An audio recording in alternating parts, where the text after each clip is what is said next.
Today, the topic is the best way to track your weight loss progress. Hello and welcome to PJ's Thriving. My channel is My Healthy Weight Loss Journey, so please click that like and subscribe to follow my journey with me. Most people don't even think about this. They just diet and jump on that scale. So what is the most accurate way to measure success during your fitness and weight loss journey? Or more appropriately asked is, how do you measure your success? Is it by the number on the scale, or is it loss of inches? Well, too often people are caught up on those numbers on the scale and they obsessively check that scale each and every morning, hoping to see that the numbers go down and not up. And there are studies out there that show both that some people who weigh themselves on a daily basis are more successful with their weight loss journey, and other people not so much. However, I think being obsessive over the numbers on the scale can be counterintuitive and not so helpful. And for some, it just sets up the day for a bad one, especially if it was a gain. Scales don't always give the whole story about your body or your weight loss progress. So if you're using only a scale, you'll find it isn't the best way to track what's really going on inside of your body. So by taking body measurements, it helps with more of the picture. So for example, let's say week 1, you lose weight. Week 2, you lose weight. The third week, you're at 0. No loss, no gain.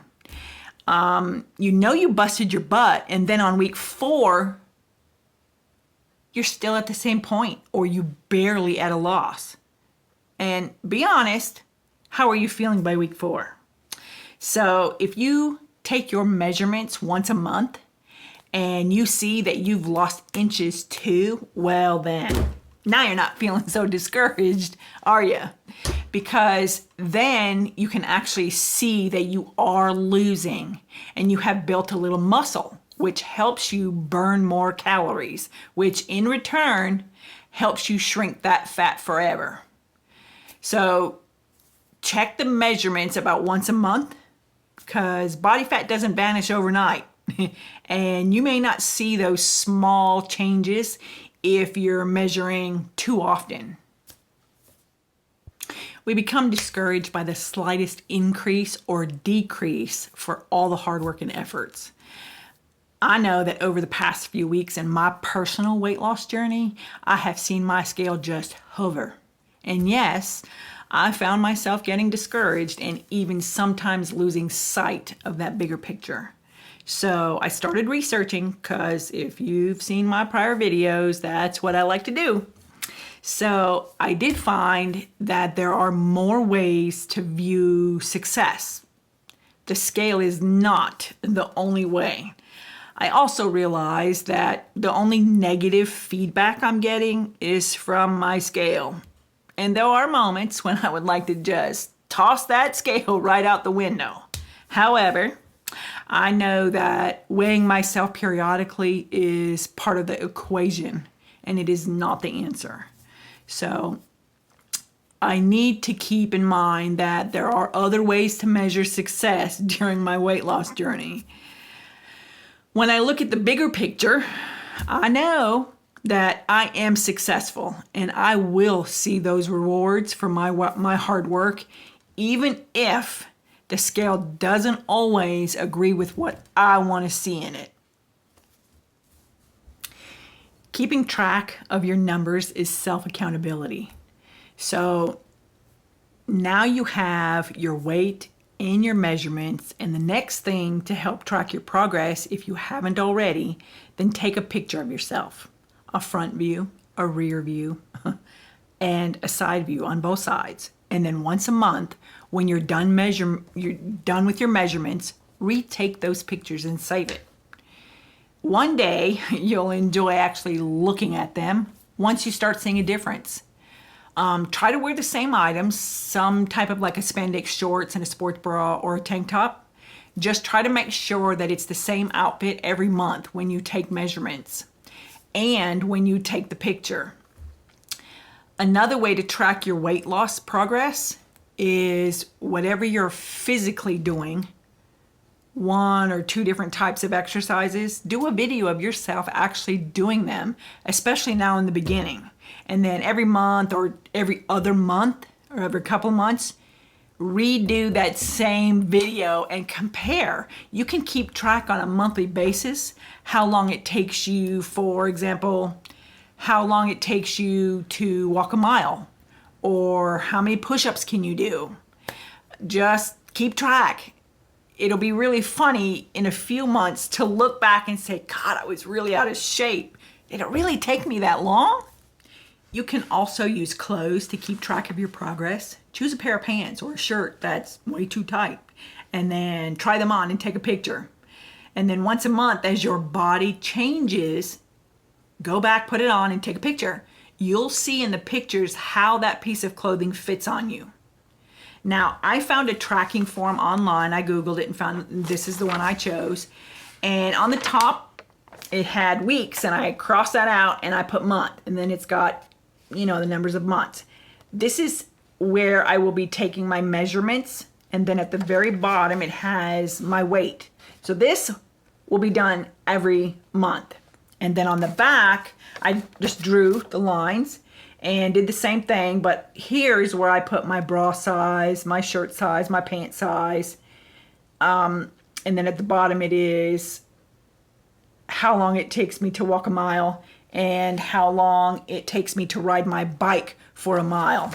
Now, I added these on the back because I want to see each month my weight and what size, so I'll be able to keep track of my size going down, and it's just another way for me to track. And then it will also tell me where I was physically each month, just so I can see, and it'll show me that I am building muscle, I am building endurance, I am losing and able to start physically doing things again. So again, you can find anyone online, or you can even just create one by hand. But this is seeing the numbers and having to take the measurements and the weights, and it's going to be my accountability. Now, I'm still going to have my weigh-ins where I still weigh every Friday, but I will be doing this, measurements and things, once a month. Now, one of the other things that I am doing, I bought an article of clothing that's actually 2 sizes smaller than what I am right now. Now, I'm not trying to put it on because I don't want to stretch it out or nothing, but it's hanging there where I can see it. So it's kind of a reminder that I'm on this thing to get smaller. And I want to fit into that. So I don't fit in it right now, but when I do, I know that it's a reachable goal. And I'm going to lose enough weight to fit into that. And then I am going to celebrate in that outfit. And then I will buy another outfit that will be 2 sizes smaller from that point of where I am. Whichever method you choose to track your progress, you just have to be patient with yourself. It takes months sometimes for many of us to see a significant change. And even then, you'll notice that the weight that is fluctuating is your eating habits and your workouts that are changing. We can't be perfect all of the time. Dang it. So use the numbers as a guide and not something that decides whether you are able to even do this. So if you fall off that diet wagon, get back up, put it behind you, and keep going. And just 2 little tips. I don't buy the outfit that my end goal is, that's too far off. And when I look at it, I want something that's more attainable and reachable. So I have something, it's just easier for me to work for. So, and then I can buy my clothes. So when I reach that goal, then I'll go get the next size down. And I'm going to keep doing that until I reach my end goal weight. And the second thing, little tip here. If you're going to take a picture and in front of the mirror and use the mirror, because I see a lot of people on YouTube who do this, please clean the mirror, because that's what I notice. I mean, I'm not trying to be mean or anything, but when you're taking a picture with your cell phone and you're in front of the picture, if that mirror is all dirty, guess what you're seeing on YouTube? You're seeing spots. I shouldn't do that, but I guess that's just my OCD, but I see a dirty mirror instead of the message that I'm trying to get out there. So just a little tip. And I guess that's it for today. Those are the things that you can help track your losses with. So if you like this video, please give it a thumbs up. Leave me a comment below. Let me know any of the things that you do or you use to keep yourself, your accountability, or how you check your progress. And just thanks for watching. Thanks for supporting my channel if you are returning. And once again, this is the end. So please, people, wear your mask, stay safe, and see you next week. Thanks.